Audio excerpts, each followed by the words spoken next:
पहली रात तो उसकी गोद में सिर रखकर वह फूट फूट कर रोया था। उसके आंसू गले तक बह आए थे। इस तगड़े से रौबदार नौजवान को इस प्रकार रोते देख वह सहम गई थी। उसने सुना अवश्य था कि वह उसकी दूसरी शादी है, पहली जलकर मर गई थी। दुनिया में लोग दूसरी शादी करते हैं, जो जल भुन गया उसके बारे में सोचने की जहमत उसने नहीं उठाई थी। पुलिस की नौकरी है, लड़के की ससुर भी पुलिस विभाग से रिटायर है, अच्छी खासी पेंशन पा रहे हैं। माना कि एक 4 वर्ष का बच्चा है, कोई बात नहीं, खाता पीता पड़ा रहेगा, उसे संभालने के लिए सास ससुर ही पर्याप्त है। वैसे भी 30 की पक्की उम्र हो रही थी उसकी। एक तो बाप की गरीबी, दूसरी गांव की बदनामी। चुटकी भर सिंदूर के लिए तरस गया था जीवन। मान लिया था उसके माता पिता और स्वयं उसने भी कि अब उसे समझौते वाली शादी ही करनी पड़ेगी।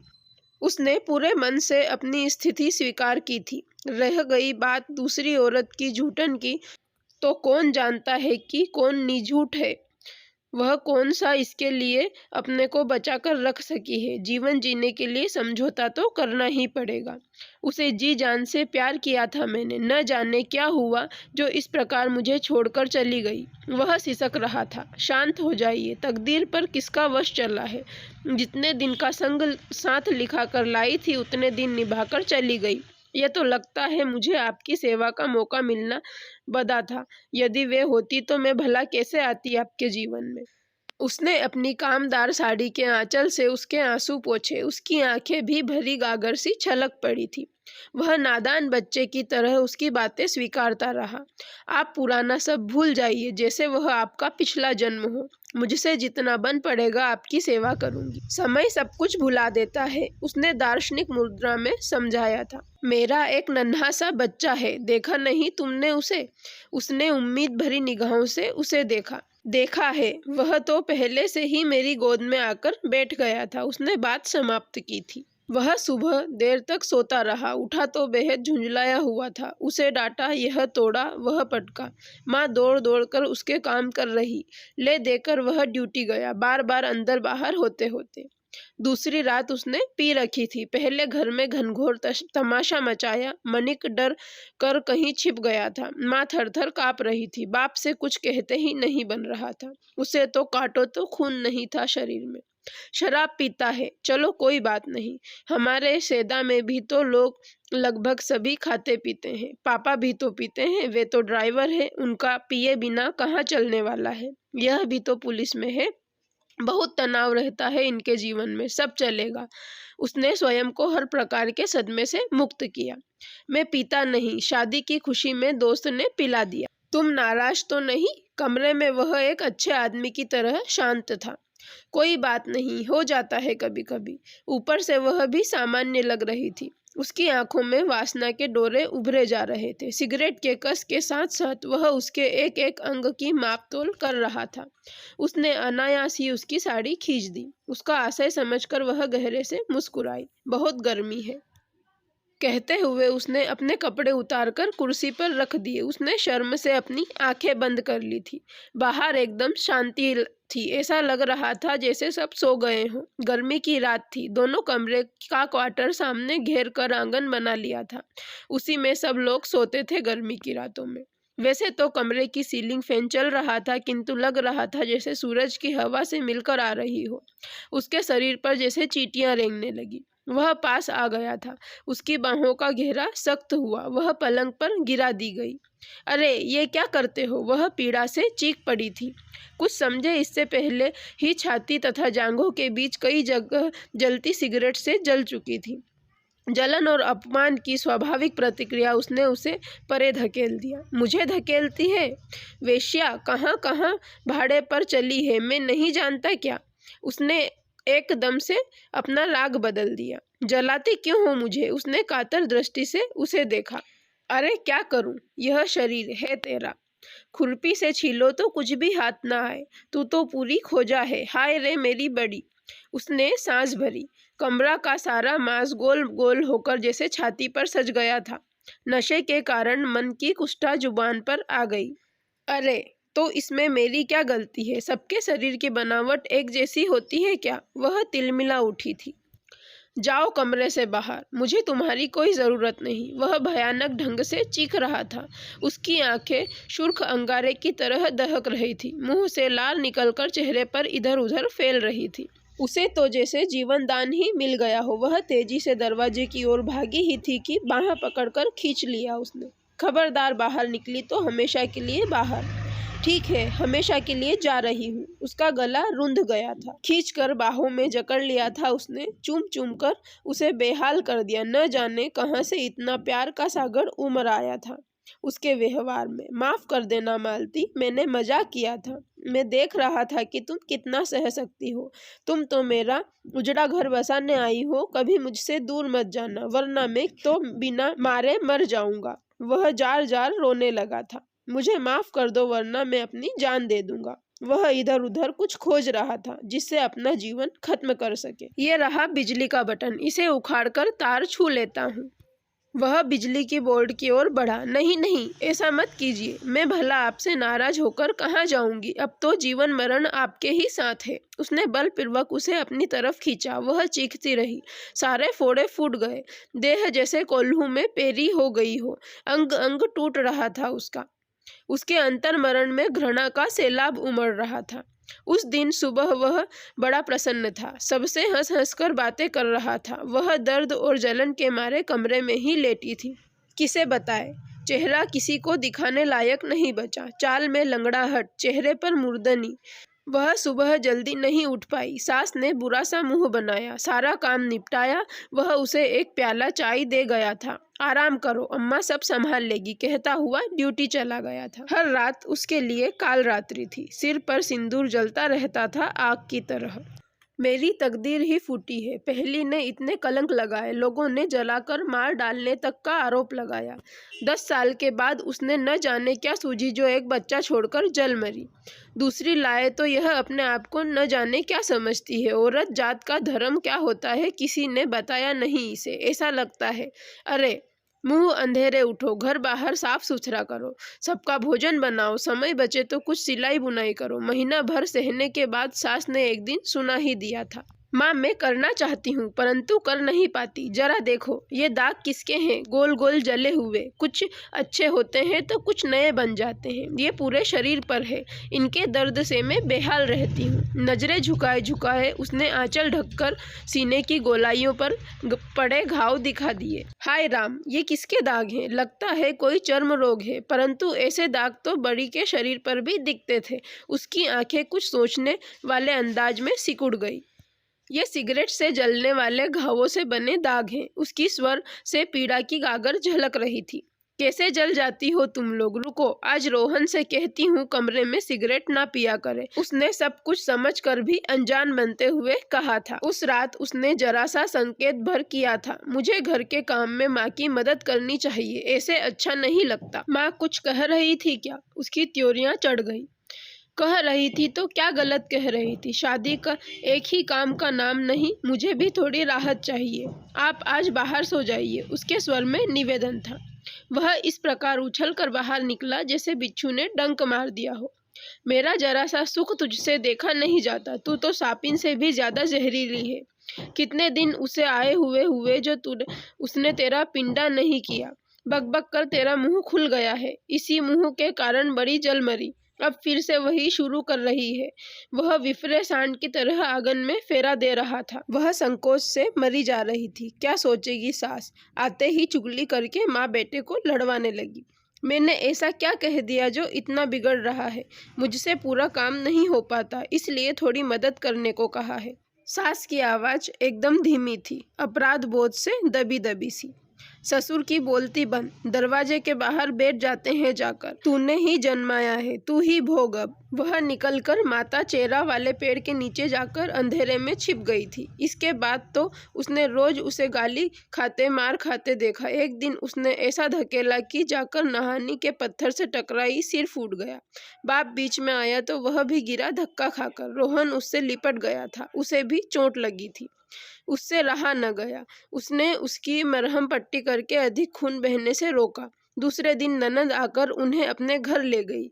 अब तो रोहन की पांचों उंगलियां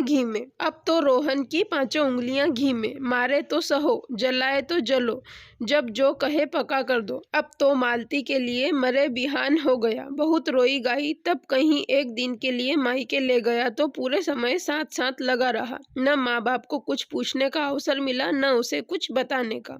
चलो, सास ससुर का भी टंटा टूट गया, अपने आप घर छोड़कर चले गए। बड़ी की जमी जमाई गृहस्थी, उसके सारे गहने, सब कुछ तो अपनी मालती को अनायास ही मिल गया। बहुत है भगवान का दिया, परंतु इसके शरीर पर ये गोल गोल दाग कैसे पड़ गए? वह इतनी घबराई हुई क्यों है? उसके मन में कुछ प्रश्न थे जिसका उत्तर देने वाला कोई नहीं था। ड्यूटी के दौरान शराब पीकर हुल्लड़ करने के कारण उसे सस्पेंड कर दिया गया था। अब तो बस हाजिरी देकर आओ और घर में 12 बखेड़ा करो। मेरे दिन चढ़े हैं जी, अब जरा संभल जाएं। उसने उसी रात पहली बार हुलस कर उससे कुछ कहा था। दिन चढ़कर क्या होगा? हाँ, एक है, उसे ही संभालते नहीं बनता। कभी उसे गोद में लेकर प्यार किया? बेचारा टूअर टॉपर जैसे घूम रहा है। अरे, यह कौन बोल रहा है? क्या यह भी अपने बच्चे के बारे में सोचता है? उसे जोरदार झटका लगा था। अभी तो आपसे ही फुर्सत नहीं है। क्या करूं क्या न करूं? उसके मुंह से निकला ही था कि खींचकर थप्पड़ जड़ दिया उसके गाल पर उसने। वह दर्द से बिलबिला उठी। उसके दोबारा उठे हाथ को कस कर पकड़ लिया था उसने। हाथ पकड़ती है, हट! और इसके साथ ही कस कर लात पड़ा कोख पर, जहां कोई बसेरा करने लगा था। वह दूर जाकर गिरी थी। अरे कोई बचाओ, मुझे यह शैतान मार डालेगा! वह बेतहाशा चिल्लाने लगी। उसकी आवाज़ सुनकर कोई आता, इससे पहले ही उसने उसके मुंह पर हाथ रखकर उसे बंद कर दिया। अरे ये क्या करती हो? आपस की बात है। थाने वाले आ गए तो मुझे अंदर कर देंगे। फिर क्या खाएगी? क्वार्टर से निकाल देंगे। कहाँ रहेगी बेवकूफ़? वह उसकी बाहों में कसमसाई। शेष पूरी रात वह उसे भांति भांति से मनाता रहा। सवेरे वह संतुष्ट था और वह बार बार बाथरूम जाकर कपड़े बदल रही थी। उसकी कमर और पेड़ों में भयानक दर्द उठ रहा था। थोड़ी थोड़ी देर में मरणांतक पीड़ा की लहर दौड़ रही थी उसके उदर में। वह स्वयं एक कप चाय बनाकर ले आया उसके लिए। मुझे अस्पताल ले चलिए, मेरी तबीयत बहुत खराब है, वह कराह रही थी। मैं ठीक कर दूं? उसकी आंखों में खेल रही शरारत का आशय समझकर वह कांप उठी। रहने दो, ठीक हो जाऊंगी। कुछ रुपए हो तो दे दो, वह नरमी से बोला। सारे तो ले गए, अब कहाँ बचे? क्या मैं ही खा गया? जो कुछ करता हूँ तुम्हारे लिए ही तो करता हूँ। क्या सारा सुख मुझे ही मिलता है? तुम्हें कुछ नहीं मिलता मुझसे? वह सुबह सुबह फिर से लड़ने पर आमादा जान पड़ा था। वेतन आधा मिलता था तो खर्चे भी कम करो ना। अरे यह तो मुझे सिखाएगी लगता है। चल, यह टॉप्स दे दे, गिरवी रखूंगा, वेतन मिलने पर छुड़ा लेंगे।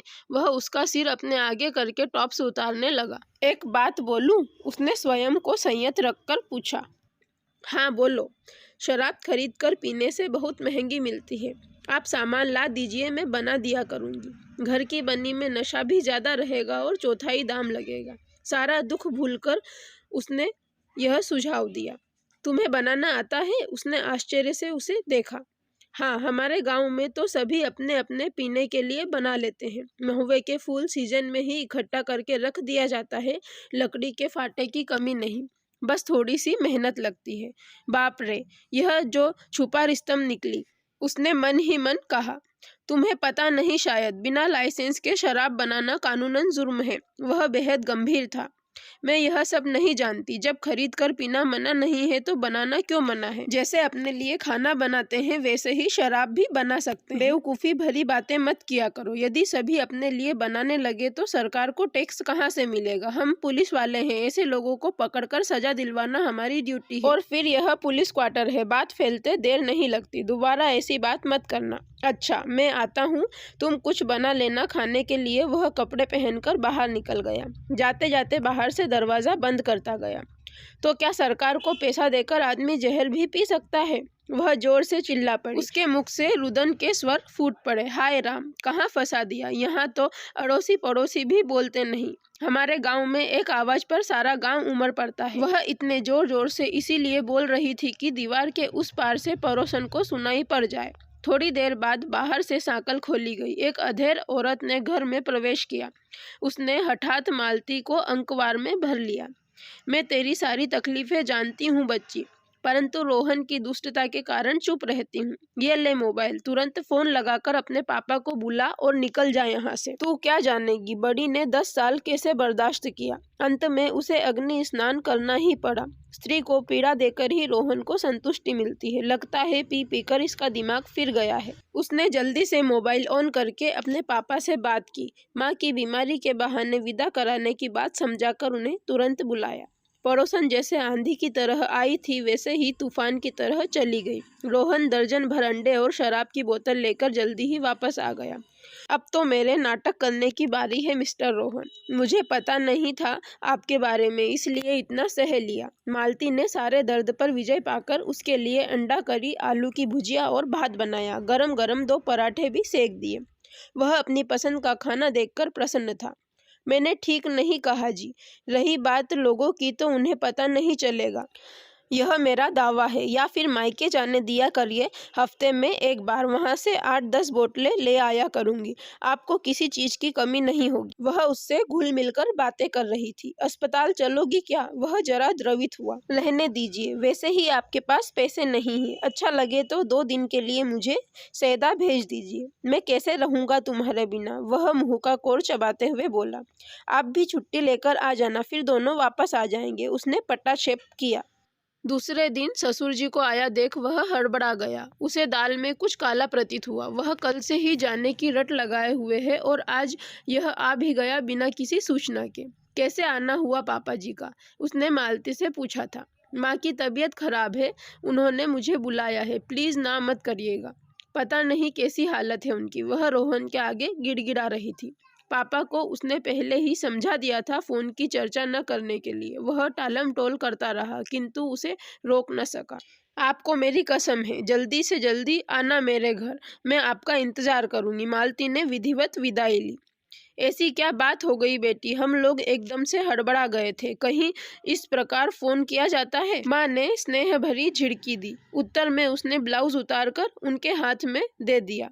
सीना, कमर, पीठ, पेट सभी जगह ढेरों चवन्नी के बराबर जले के घाव, ढेरों दाग। साया उतार कर जांघों के घाव दिखलाए। पेट की चोट से उसका गर्भ स्राव हो गया था।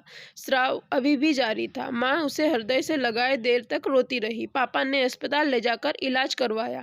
4 माह में उसका वजन 10 किलो कम हो गया था। चेहरा श्रीहीन, गाल चिपके और सामने के दांत बड़े दिखने लगे थे। वह तो माँ से भी बड़ी नजर आ रही थी। कुछ खातिरदारी करनी चाहिए पतिदेव की। आना तो पक्का है, क्योंकि उसे पूरा विश्वास था कि वह उसके मनोभावों से अपरिचित था। उसके सारे गोल धब्बे एक साथ जल उठे। वह ऐसे छटपटाई जैसे ताजे फोड़े रगड़ खाकर अभी ही फूट रहे हों। वादे के अनुसार घर के पिछवाड़े मटकी चढ़ाकर 1 नंबर की दारू उतरवाई। इसके तेज को सहना सबके बस की बात नहीं। तीसरे दिन एक जिम्मेदार पति की तरह वह सास का हाल चाल पूछता हुआ आ गया।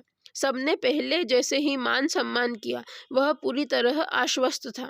तालाब से मार कर लाई गई रोहू मछली और हाथ की उतारी शराब। मजा आ गया भाई ससुराल का। उसके लिए अलग कमरे में व्यवस्था की गई थी। बड़े गुरु जानते हैं बेटी दामाद मिलना जुलना चाहेंगे, या हो सकता है मालती ने होशियारी से यह व्यवस्था करवाई हो। नाश्ता गहराता जा रहा था।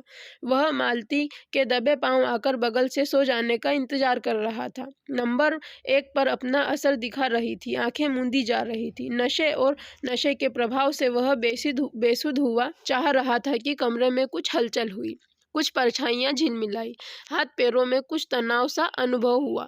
लगा जैसे उसे कोई कसकर बांधे जा रहा है। चढ़ने से पहले ही उसका सारा नशा हिर हो गया। हाथ में डंडे लिए 4 युवक और चप्पल लिए 4 युवतियां धीरे धीरे उसकी ओर बढ़ ही रही थी। आसन्न संकट देखकर उसकी सारी हेकड़ी निकल गई। वह घिघियाने लगा। पहला डंडा पड़ने से ही वह चीखने लगा। अरे मुझे क्यों मारते हो? दामाद की ऐसी खातिरदारी की जाती है तुम्हारे गाँव में? तड़ातड़ तड़ातड़ चारों ओर से डंडे बरसने लगे। उसकी चीख कमरे में गूंजती रही। लड़कियां उसके सिर पर चप्पल बरसा रही थी। जिसे तेरे साथ जीने मरने की कसम खाई, उसे अकेली पाकर मारता है? ये ले, जरा ढंग से दो तो 2-4 हाथ। यह पड़ोस में रहने वाली लड़की थी। शादी में बहुत लाड़ लड़ा रही थी। उसकी कीलदार चप्पल उसके चेहरे पर पड़ी थी। इसके कपड़े फाड़ दो तो, एक महिला ने आदेश दिया। किसी ने इधर से खींचा, किसी ने उधर से। कपड़े फट गए। वह नंग धड़ंग पड़ा था इतने लोगों के बीच।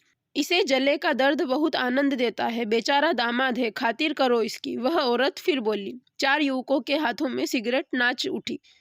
अरे अरे, मुझे मत जलाओ मेरे बाप, छोड़ दो, तुम्हारे पाँव पड़ता हूँ। अरे बाप रे, जला डाला हैवानों ने। वह चिल्ला चिल्ला कर रो रहा था। पेट, पीठ, बाहें, चेहरा सब हो गया।